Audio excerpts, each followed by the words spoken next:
they're going to need the evidence and solid evidence to present to a judge to say that they need a new trial. And that's going to, in that the prosecution withheld evidence or his attorney failed to present that evidence that should have been presented. Real life.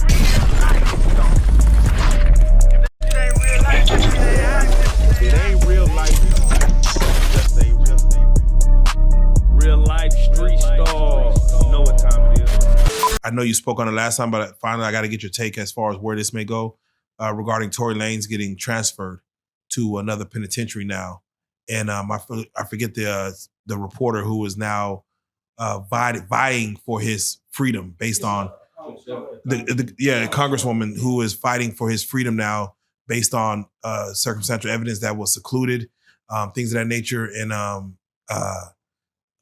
Megan's lawyers have put out additional, like, hey, let me remind y'all, like Tory technically, not saying he confessed, but his conversation was more so that he was heavily involved.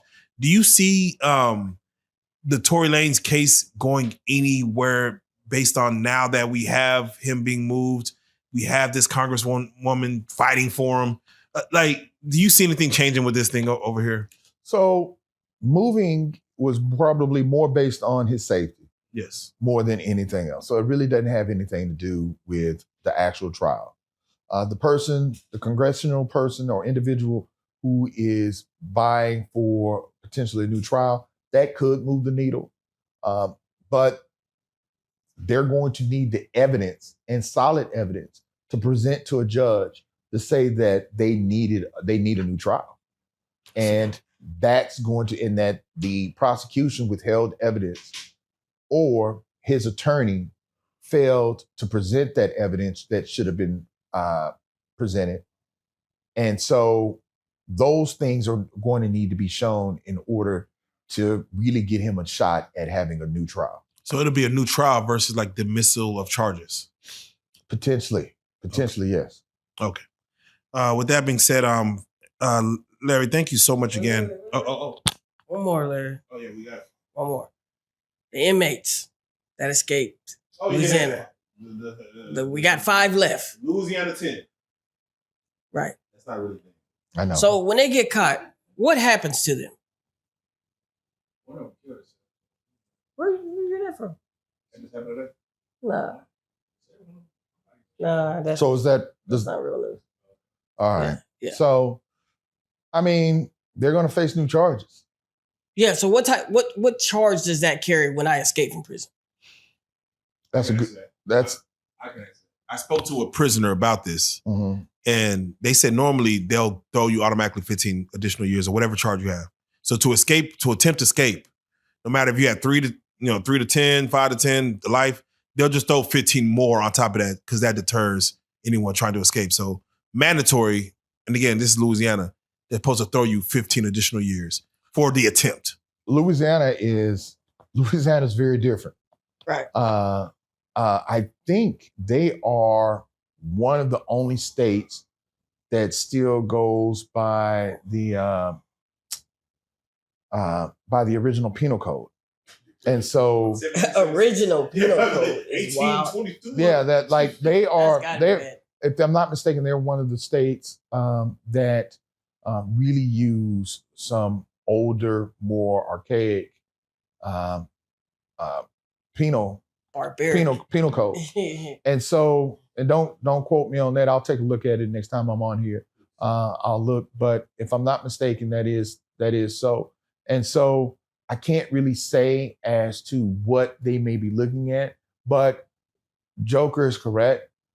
Generally, that length of time sounds correct, but also it's almost impossible to throw on that much time without having another trial, because you got to remember, and what they need to remember is probably when all you guys were extremely young.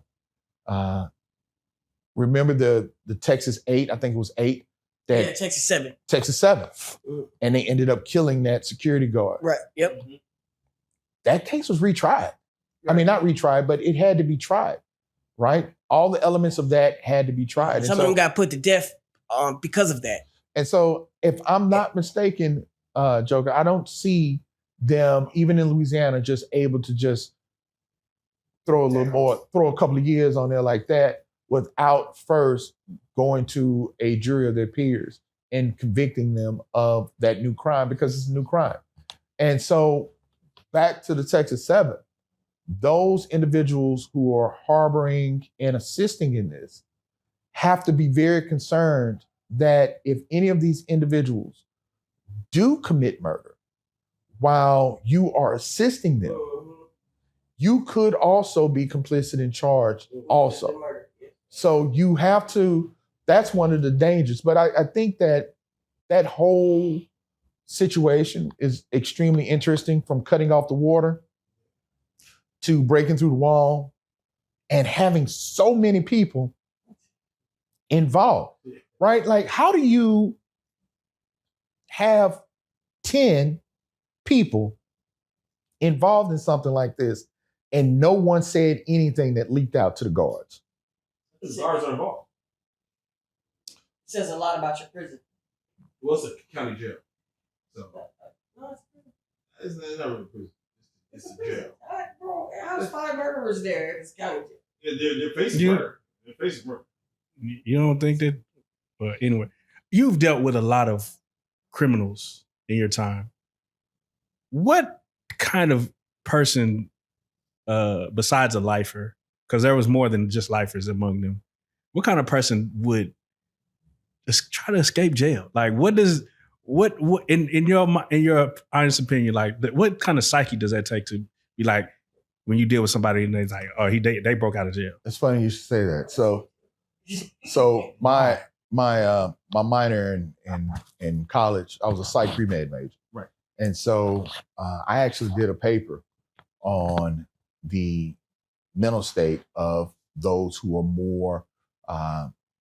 more susceptible to commit crimes.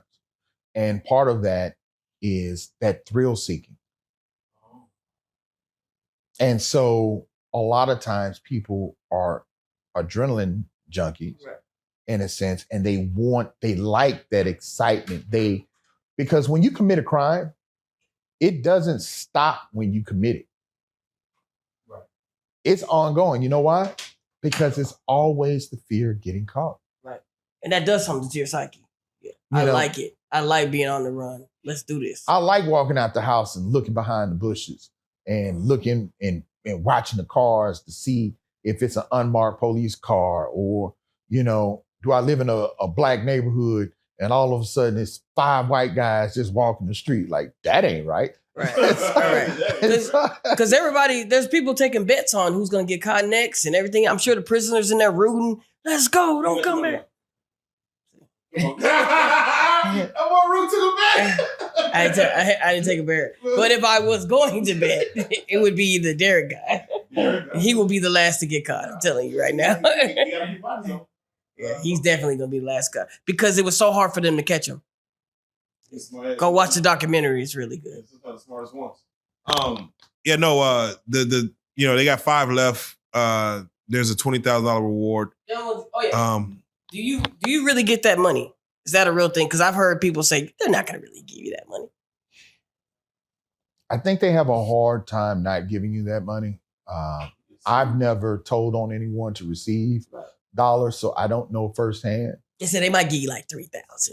No, I mean they might take out taxes. I don't know. They might treat it like a bingo hall, right? When you win $1,000 at a bingo hall, you never walk out with that 1,000. They take out the taxes right off the bat, and so shout out to the ex and her mom who used to take me to the bingo halls in Dallas. But there is no reason for them not to pay you that money. Especially, the problem is, I'm not going to say any names, but sometimes when you have haters and detractors who are always trying to snitch on you and get you in trouble, right, and looking for money, yeah, you might have told someone, but you might have been the 30th person that told it. Right. And so just because they ended up getting caught and you told it doesn't mean that it was your evidence or your tip that actually got them arrested. You can just say that though. Like police could just be like, "Yeah, we got that from someone else." You just kind of double down. No, I really doubt that they do that, because the problem that you have is people like me. So if you have told and have not gotten your money and it was a substantial amount, give me a call, because I would love, I would just love, I just love questioning law enforcement.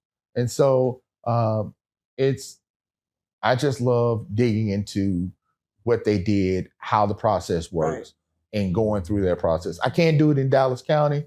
I'm prohibited right now from doing anything in that nature in Dallas. Next time I get pulled over, I'm gonna put Larry on FaceTime. You know this guy? Dude, you will be surprised how last year I probably received 7 calls from former clients who got pulled over by the police and put me on FaceTime. And what happens when they put you on FaceTime? I usually end up talking to the officer, and it's like, "Hey, officer, I do represent them. I give them my bar number. You can look me up. Are you taking them down? If you are, we just go through the process. And a lot of times, once we go through that process, they let my people go." Isn't it? Oh yeah. Except for the one time, officer said, "Shit, you again?" Nah. Represent him too?